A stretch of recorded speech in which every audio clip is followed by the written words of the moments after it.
This is Panfurware LLC.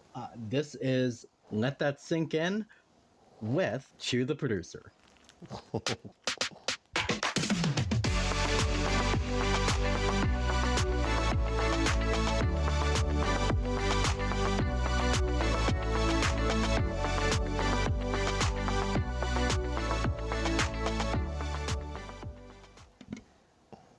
I love it. I love the intro, man. That's dope. Thank you. Hey, everybody. My name is Eric Ziegler. I am one part of Panfurware LLC. I'm going to allow Anthony and Judan to make quick introductions, and then we're going to get started and introduce you, Chu. Take it away, Anthony. I'm back. Cool. Welcome, everybody. This is Anthony Ferrier from Panfurware LLC. We're a music publishing company along with placements, Philadelphia. And we've been doing this for about 3 years now. We started this Clubhouse event late this year. It's been a real good hit, meaning that we're able to help a lot of people answer their questions. We're able to promote our songwriters. And we do want to thank Chu for being available for tonight. We had somebody else slated, but they were not available. So Chu jumped in. We thank you for that, Chu. Of course. Thanks a lot. Judan? Hey, everybody. I'm Judan Armenti, the owner of JA Creatives Consulting. I also do consulting work and sync placements with Panfurware LLC. And of course, any kind of business, finance, accounting, bookkeeping questions you have, I'm the person to help you out. So please give us a follow. Check out the club and follow the club. And I'm really looking forward to another conversation with you because it's always so inspiring and insightful. Yes. Thank you, Judan. All right. And now to the guest, Mr. Chu, the producer. How are you today, sir? I'm good, man. Life is good. I can't complain. Awesome. Love to hear it. Yeah. So let's just give a quick introduction about yourself. Sure. Yeah, I'm Chu the Producer. I'm out of Canada, so Edmonton, Alberta, Canada. I'm a producer, songwriter, and artist. Work in multiple genres. I kind of grew up in the hip hop R&B vibe though, and then I've kind of branched out since then. So I'm kind of all over the place. But I work with I do my own stuff, of course, as a vocalist. But then I also work with many different vocalists with different styles. Awesome. And how long have you been in music? And when I say this, I don't just mean from a professional standpoint. I mean, like, when did you first fall in love with music and start that journey? Oh man, geez. As long as I can remember, I've been in love with music. I'm one of those people that like music is on when I'm doing anything. If I'm washing dishes or cooking or whatever, like music is on. Like I need it on. Music. Silence is. I can sit in silence, but I prefer not to. But like I remember way back in the day, like having like MC Light and MC Shan. I think those were the two records I first had. So that dates back to kind of when I first started buying records. And then kind of I fell in love with the group New Edition like when I was way back, like in elementary. And they've been my favorite group ever since. Like remember sitting in front of the mirror trying to do their dance moves and singing their songs, and yeah, and to this day I'd fan out if I would fan out if I ever saw one of them. 100%. Oh yeah, I definitely understand that. What do you think it is about music? Because people, especially when they're younger, can go in so many different directions. What do you think it was about music in particular that really drew you to it and started you just going head over heels in love with all things music? In the early stages, it would have been like just the rhythms and the beats and the harmonies. But then as I started to get older, it transitioned more into the lyrics and just finding songs that spoke to me in different in different stages of my life and different depending whatever I was going through or not going through, or just if I just wanted to feel good or whatever. Like just like I used to write down lyrics so that I can sing the songs. And I look, it's funny because I look back now. This is pre-internet, by the way, so I'm dating myself. Before I could just Google the lyrics.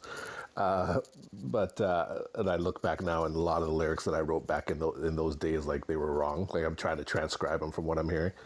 But it was always dope to me to write down the lyrics of a track that resonated with me, and then to read those lyrics and like really like dissect what they're talking about and kind of try to figure out what they were going through when they wrote it.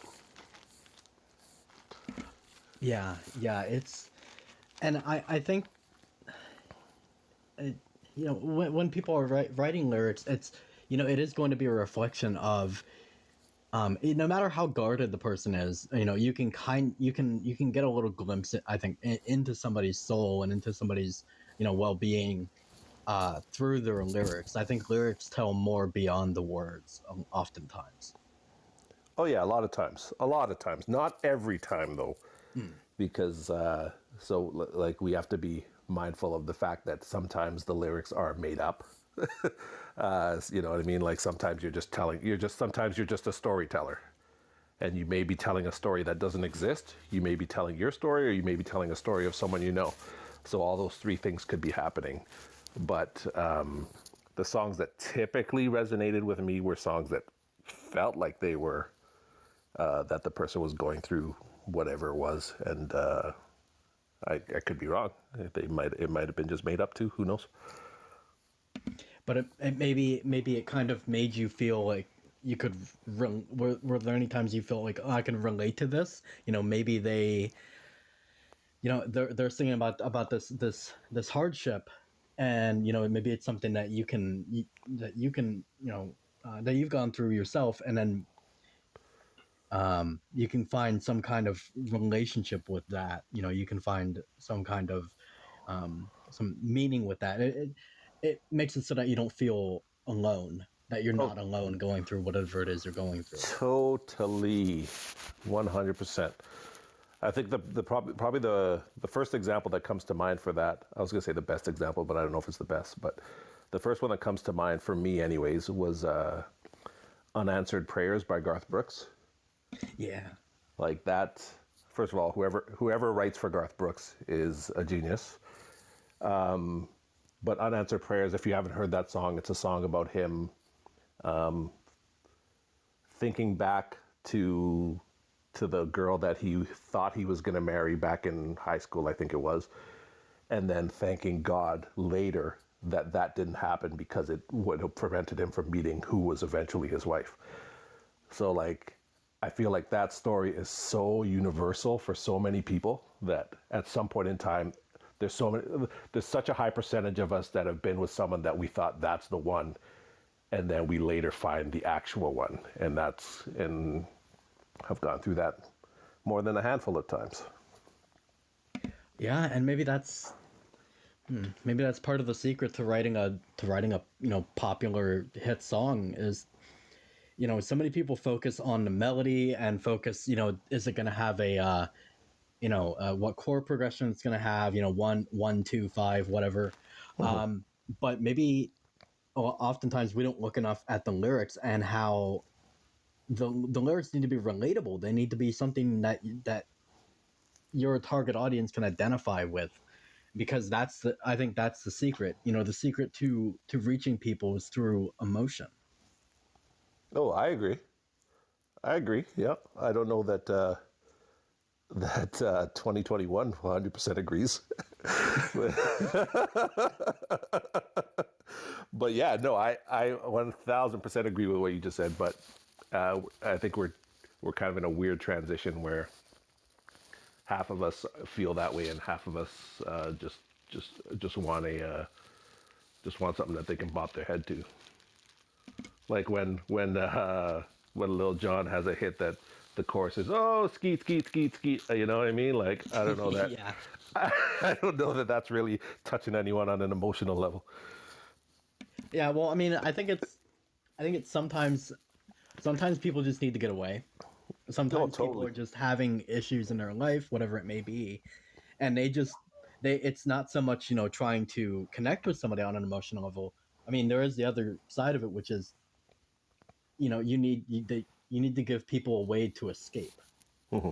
whatever issues that they're going through, because I mean, it's kind of like in real life. Some people need to identify, with something that they're going through, or confront it, and some people just need to get away for a little while Yep. and and experience peace from whatever that issue may be. I hear you, man. That's very insightful of you, Eric. I try to be insightful, at least once a week. I try to say something insightful. No, that's bang on, man. Yeah, I couldn't agree more. But yeah, I kind of want to go in a different direction, and get some more general questions out of the way. So what PRO are you currently under?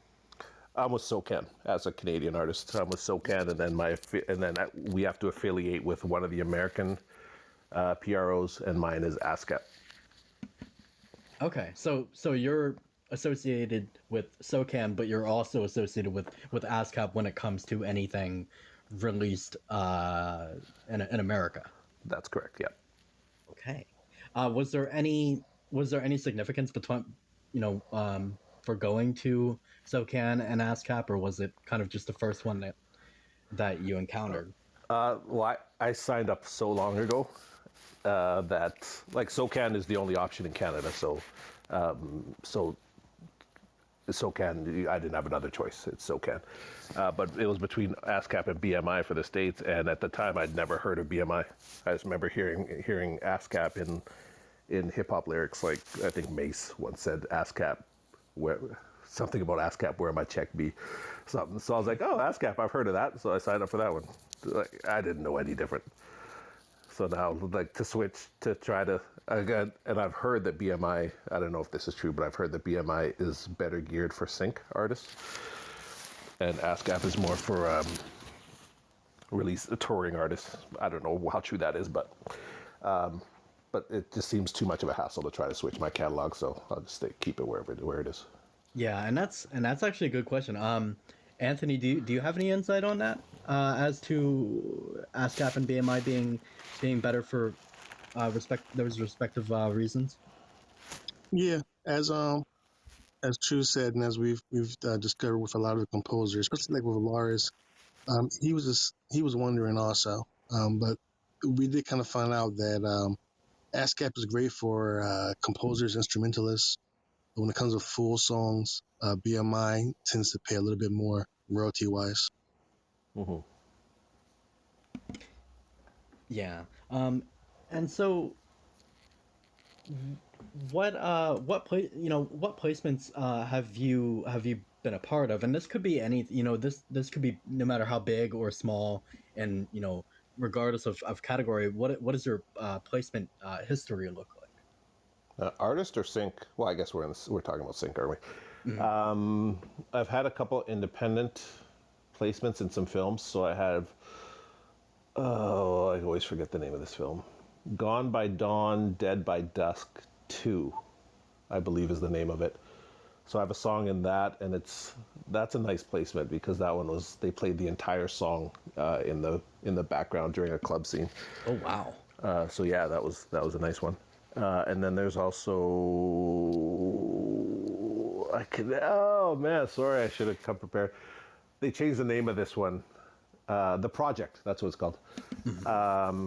And that's an end credit, actually. So the two placements I've had for film have been actually pretty good placements. Yeah. And And then I have some music on a reality thing for Fighting Championship, and then some walkout music for that as well, for the same one. okay.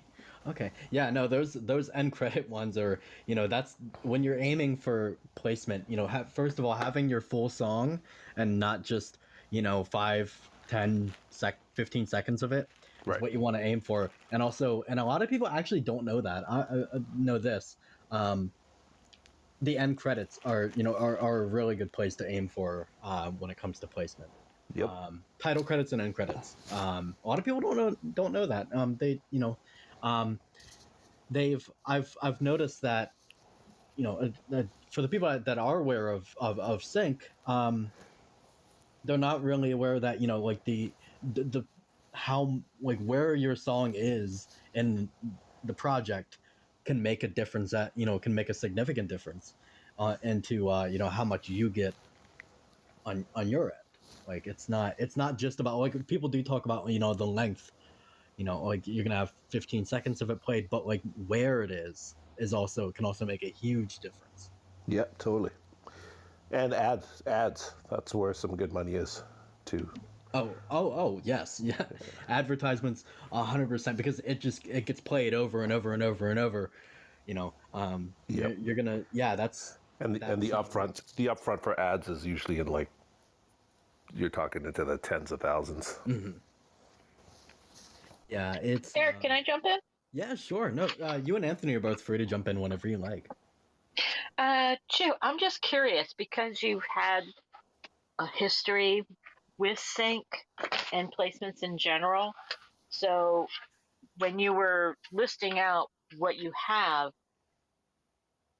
I'm curious which one you're, I guess, most proud of or enjoyed the process of. Probably the end credits one, because that one was actually written for that project. Cool. Thank So you. that one was, yeah, because the lead actor in that film is actually a good friend of mine, and she's a singer.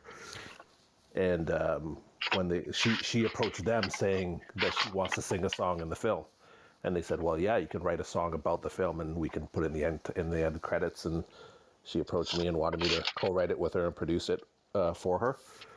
So we did that, and they loved it. So, and they put it in. So that was a cool experience. Yeah, that's really cool that somebody actually just thought about you that much to have you do that, because that was a big thing for her and of course a big thing for you. So that's really beautiful. I'm glad. Yes, totally. Thank you.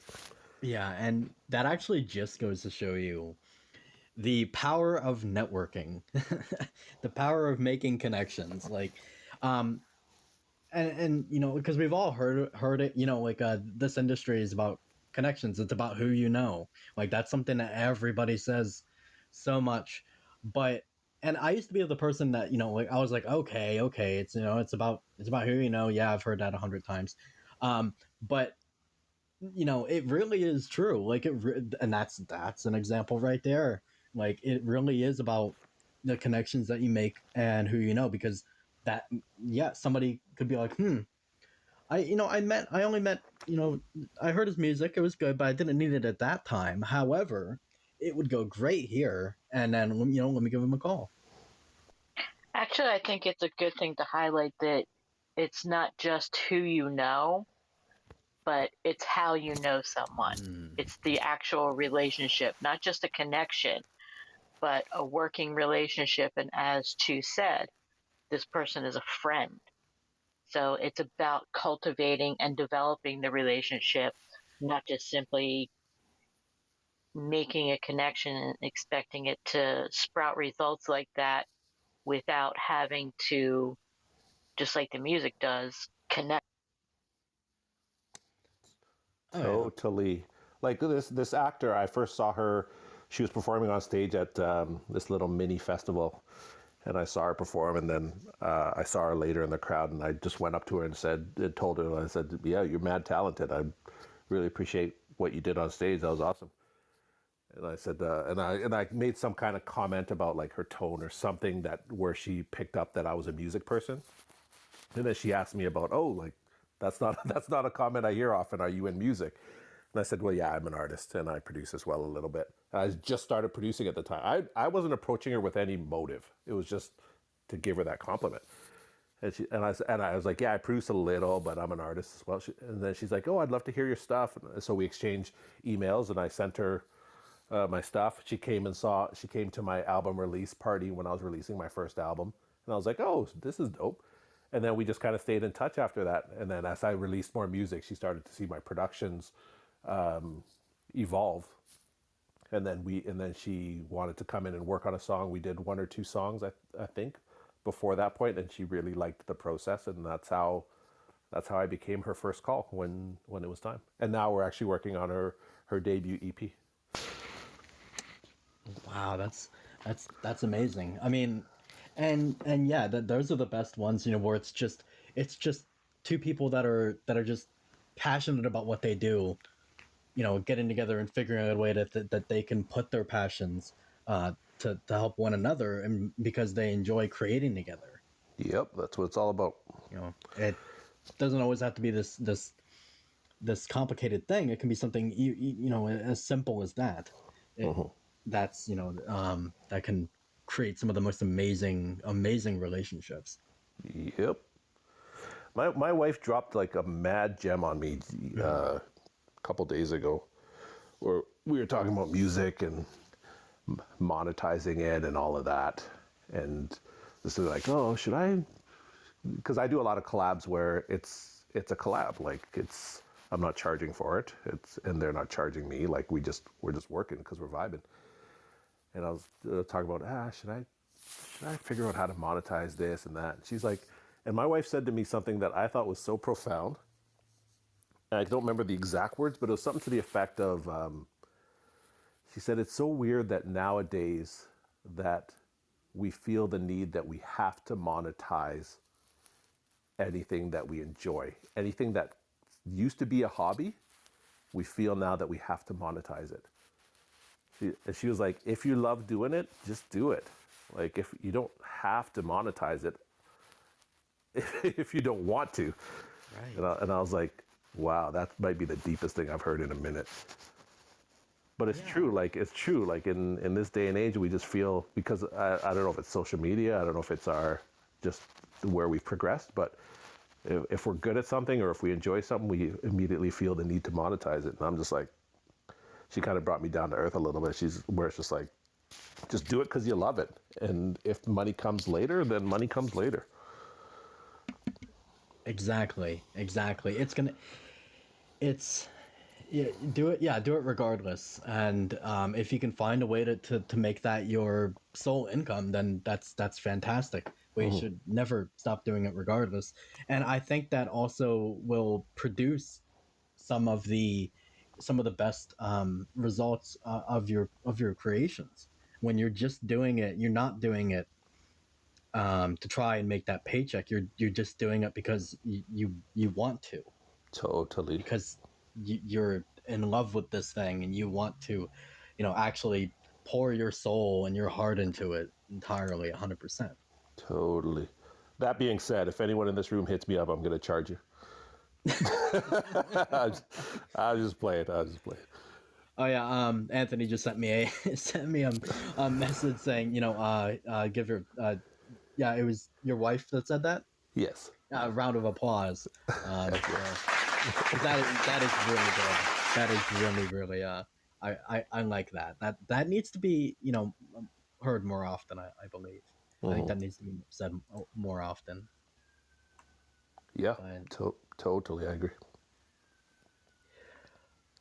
But yeah, so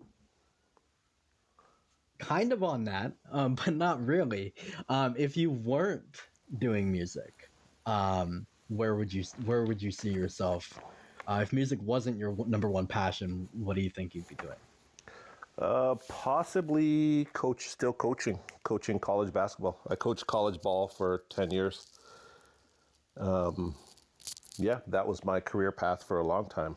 And then I kind of decided that I didn't want to do it anymore once we started this, trending towards having a family, because it's just one of those professions that I don't know how people do it when they have families, because you're gone evenings and weekends for practices and games and then recruiting and all that kind of stuff. And then my wife, or almost anybody's typical day is a 9-to-5 job. So then when do you see each other? And then it's also one of those careers that it's so unstable, right? It's a very much a what have you done for me lately career. You can win a championship one year and then the next year not make the playoffs, and you could be out of a job and looking for a new job, which might mean relocating and moving to a different city for a new job. And meanwhile, your wife has a career in this city, and your family is, or your child is going to school. So it just wasn't the right career for me. I loved it. If there was a way to do it and have it 100% secure and be in my city and no chance of relocation, I might do it again. Yeah. Yeah, and yeah, I can only imagine, how difficult that must be if you are indeed trying to start a family and you're going to be away all the time. Whereas, you know, uh, I mean, not even like sync, and like there's a bunch of other occupations that you can do from your, from your home, especially since the pandemic began and everybody jumped on Zoom. Um, were you already were you already doing this? Were you already like doing sync and writing and kind of working over Zoom before the pandemic, or was it kind of a shift at the beginning of 2020? I was already looking into sync before the pandemic. I'd attended a conference in LA a few months. When was that? About a year, actually, about a year before the pandemic hit. So I'd already started to learn about sync. But the Zoom and collaborating remotely, no, I wasn't doing that. So prior to the pandemic, I was just working with people in my city, and they'd come to my studio, and we'd write and record. But man, Zoom has opened up a whole new world, and I love it. I I love it a lot. Yeah, I do as well. Like I've always been a fan of like, this is amazing. I can just, dial up somebody, in a different country or whatever, and the possibilities get, the door of possibility gets blown wide open.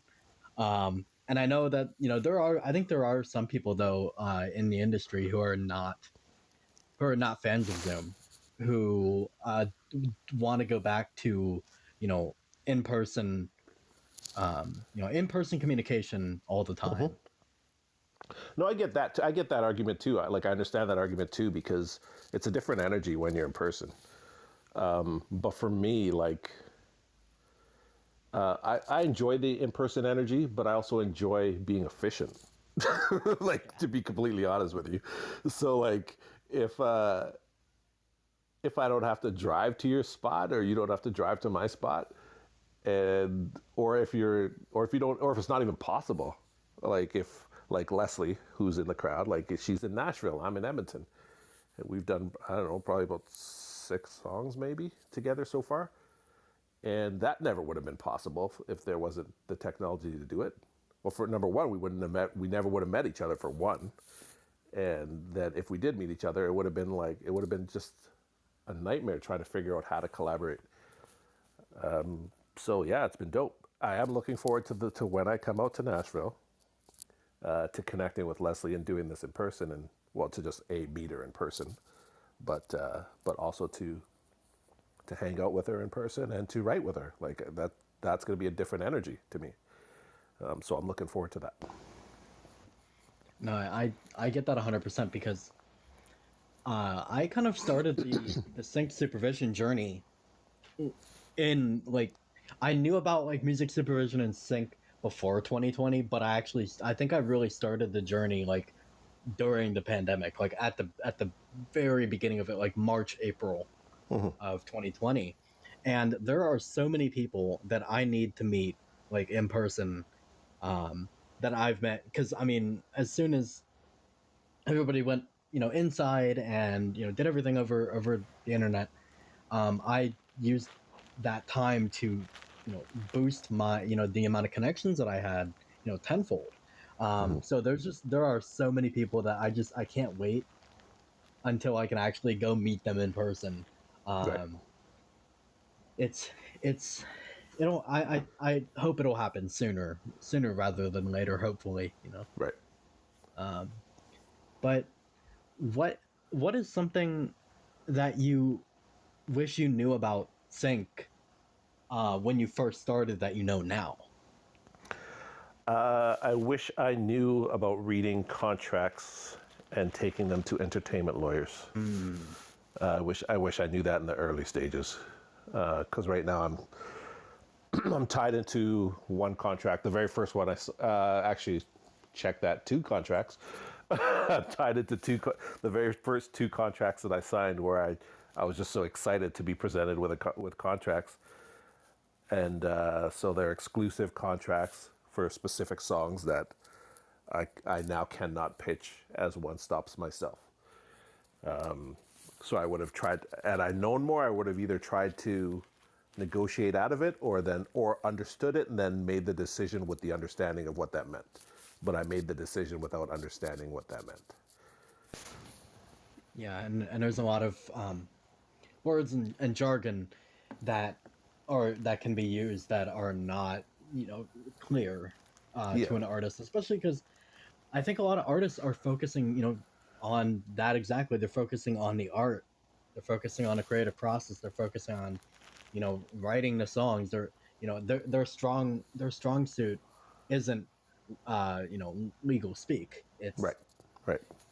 and that can be that can be troublesome for an artist. So I think it's always important to get some legal advice whenever you get a contract. It's always worth it.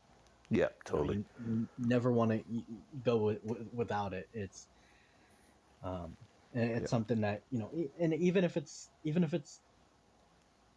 just a couple of minutes, just getting somebody to look at it for just a couple of minutes can really help you out and save you from potential disasters. Because I mean, there's certainly contracts out there that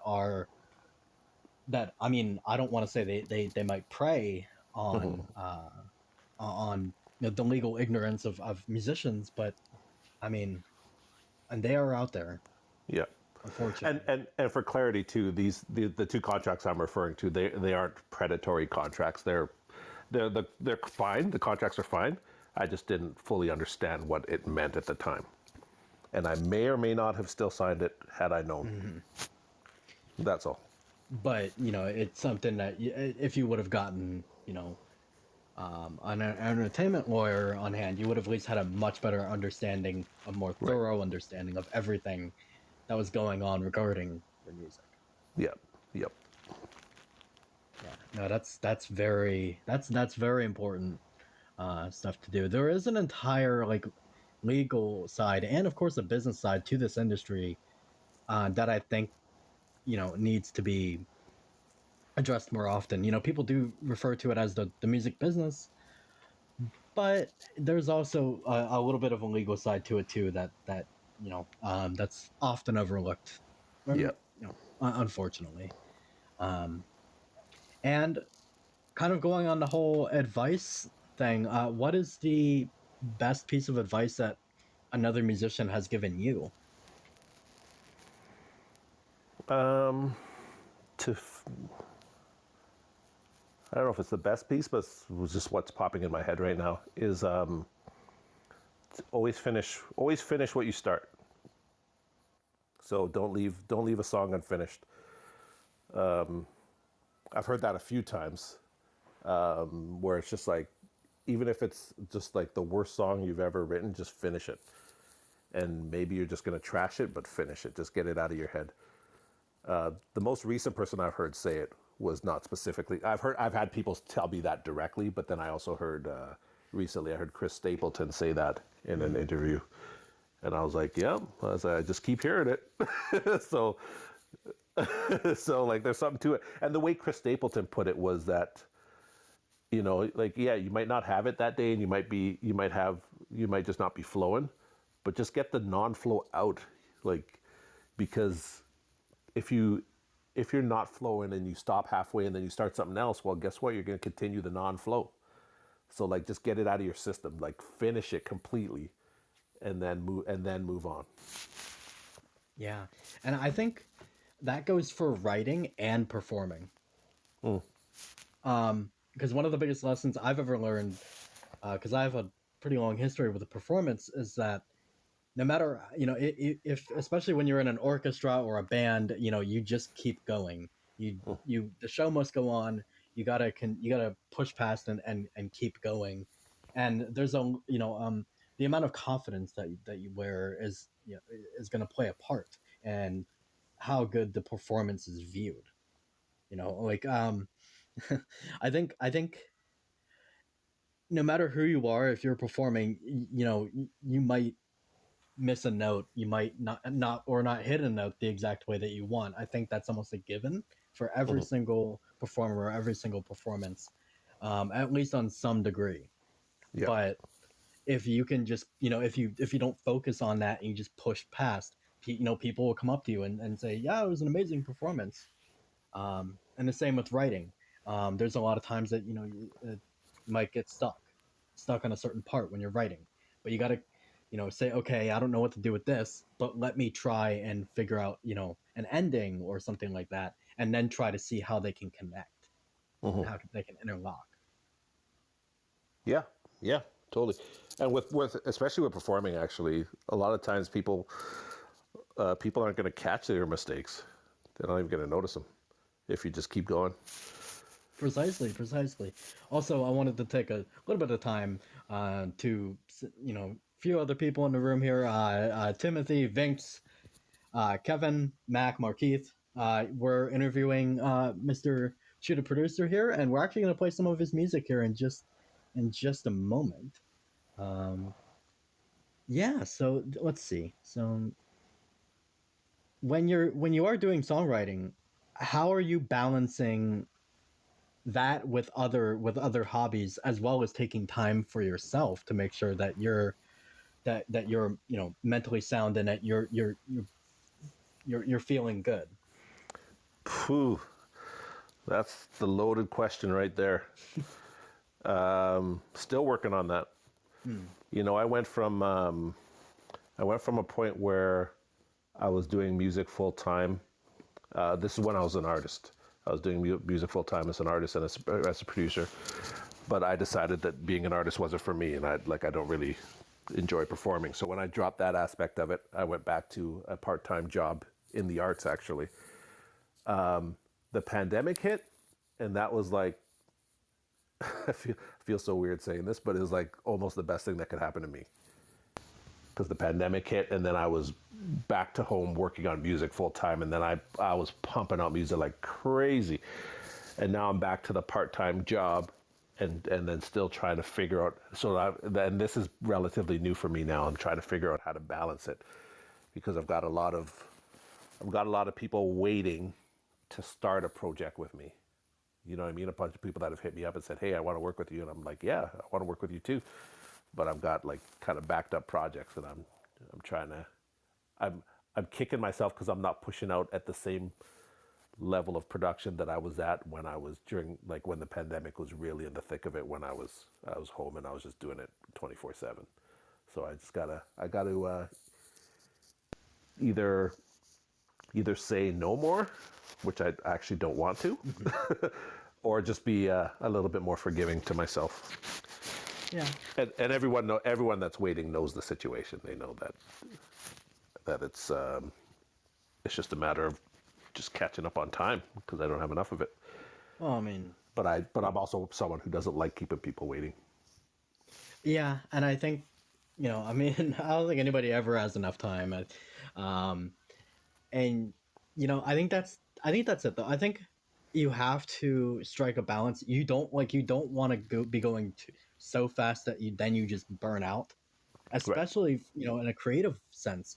You don't want to be churning out songs so quick, and then all of a sudden you wake up one day and you're like, I got nothing. Hmm.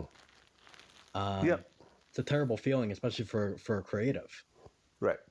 I'm more concerned that I wake up one day and don't like it anymore. Right. So that's my bigger concern. Like, I think if you're creative, like, yeah, you might have some blocks here and there, but you'll always find a way out of it. But I don't want to ever get to the point where it feels like work, because I don't want it to feel like work. Right. And we're in an industry that, if you can make it to where this is your day job, um we are fortunate enough, I think, that it doesn't feel like work. If you really love music, if you really love what you're doing, it's not going to feel like work. However, getting to that point is going to be a lot of work. You kind of have to Right. do a lot of work in order to get to the point where it doesn't feel like work anymore. Right, right. Well, there's a difference between doing a lot of work and feeling like work, right? You could do a lot of work, but it be enjoying every second of it. That's different. It goes without saying that you're gonna have to do work for anybody in this room. If you want to reach whatever your goal is, you're gonna have to work. But if you enjoy that work, man, you're laughing.